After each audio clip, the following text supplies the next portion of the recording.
If you're a founder building and shipping, this one's for you.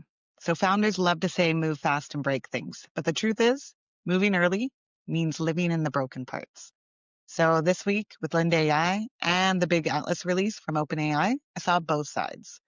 What happens when tech goes too early and why that's still the best way to learn. I tested OpenAI's new Atlas agent basically 2 hours after it dropped. I installed it on my MacBook. I did limit the permissions and I ran a real world test. So I took one of their classic examples of the grocery order. So I asked it to find me a chili recipe that I can cook under 20 minutes and using the agent, add the ingredients to my grocery app. Atlas actually did it. So it asked me to log in once. And so I took over controls and then it went to work. So I watched on my MacBook right beside me as I was working on my PC, was filling my grocery cart order.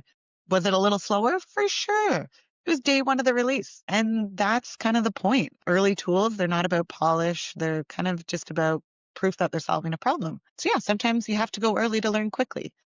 That's how I think about product too. I don't expect perfect, even from OpenAI. The only way to improve something is to push it in the real world and let it show you where it breaks. So yeah, watching Atlas build that grocery order made me think about onboarding. So back at Safety Evolution, bringing a new company into the system took about 5 to 10 minutes, depending on the industry. That could be like 5 times a day. That's an hour gone every day. What if I trained an agent to do that for me? I could literally imagine reclaiming an hour daily just by automating that really boring part of the process that because of the technical debt may never change. And so that's what I see when I watch tools like Alice. It's not about grocery lists. I mean, it kind of is. I am a founder and a mom who's cooking, but it's about that like legacy friction, the old manual workflows buried in every business that no one has time to modernize. So yeah, the next day I tried it for a second time. This time in my content workflow, I was cutting short clips from a long video in Opus Clip. And because I was screen sharing in the video, when it put the captions on, they were like right across my face. So normally, I basically, there was 5 clips. I went in one by one. By the time I got to the fourth one, I was like, why am I doing this? Let's see if I can give it to Atlas. And so, yeah, pulled out the MacBook, did the last fifth one, asked it what to do. It didn't see my work right before, but it worked. Kind of, the pattern wasn't identical, but it moved the captions in the end. And so again, if I had done that for the other 4, maybe 5 minutes back in my day, but like stacking those like little wins of time, that as a founder, and again, as a parent, getting time back. Oh, so yes, I am cautious though. I have been seeing the reports of people embedding like hidden credential traps on websites, and that's terrifying. So I do stay somewhat selective, didn't give it access to everything, didn't import everything over from Chrome. The ROI on it as a mom and a founder, that's like time is my biggest resource that I don't have enough of. So I lean into AI. And yeah, that theme of early testing runs deep across my week.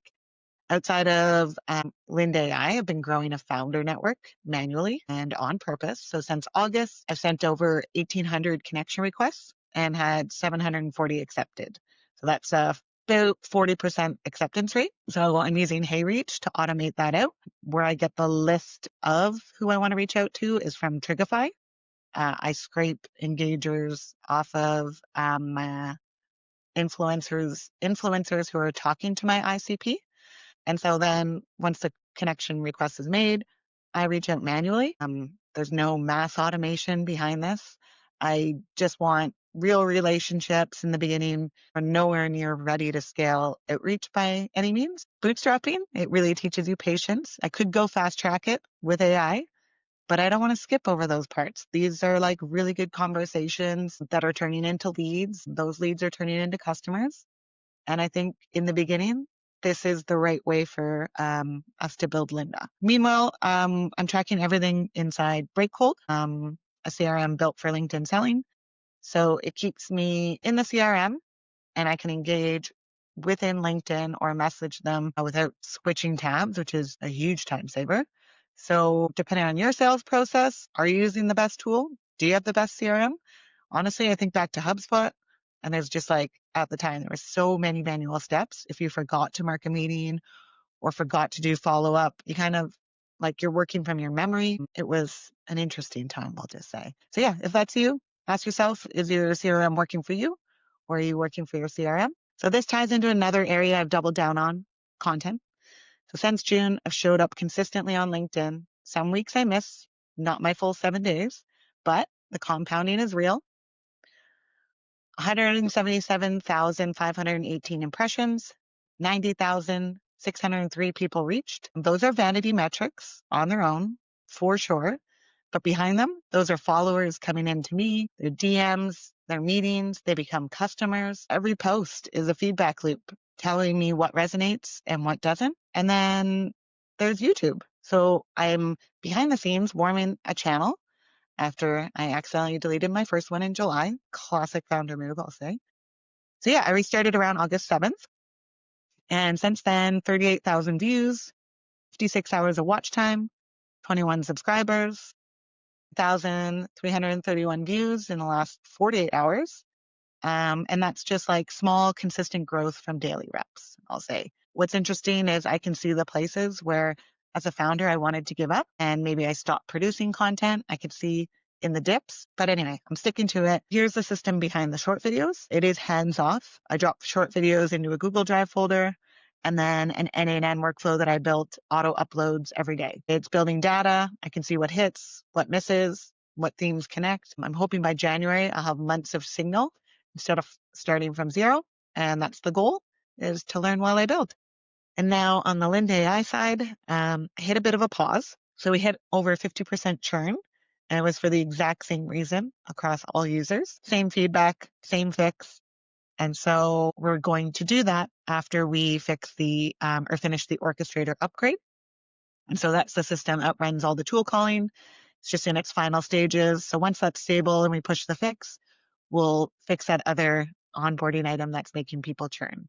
So it is hard to push pause when you want some momentum, but I do feel like it's the right call. I'd rather fix the churn now than onboard new users and see them, churn for the exact reason that I know they're going to. This is what living in the broken parts looks like.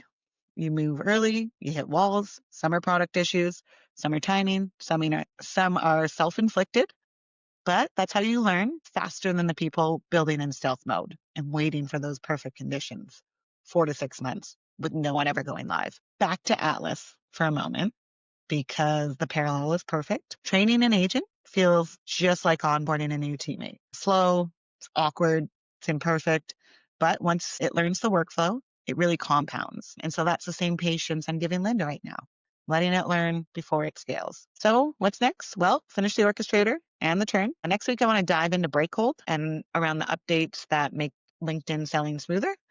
I'm going to keep stacking content consistently on YouTube and LinkedIn. By January, kind of want that predictable motion across product, content, and the network. So yeah, if you're a founder watching this, I encourage you to try 2 experiments this week. First, pick one small repeatable task you hate, hand it to an agent with limited permissions, and judge it by the net time saved, not perfection. Second, review your CRM. If you're relying on memory, if it's costing you deals, go to AI. Tell it your sales process. Simplify it. Maybe switch. Until then, I'll be holding myself accountable, creating 100 videos, not to go viral, but just for the reps. I watched Dan Martell's early content, totally different vibe back then. And I know that you get better by putting in the reps. So yeah, if you want my N8N shorts workflow to automate out your short clips, comment shorts below and I'll send you the template. And this week, I learned that even when the tools or the timing aren't perfect, they still teach you something valuable if you're paying attention. So the grocery agent, the product pause, the content cadence, they're all part of the same lesson. Progress lives inside the broken parts. And that's it for this week. Until then, keep building early, keep learning publicly, keep stacking systems that buy back your time.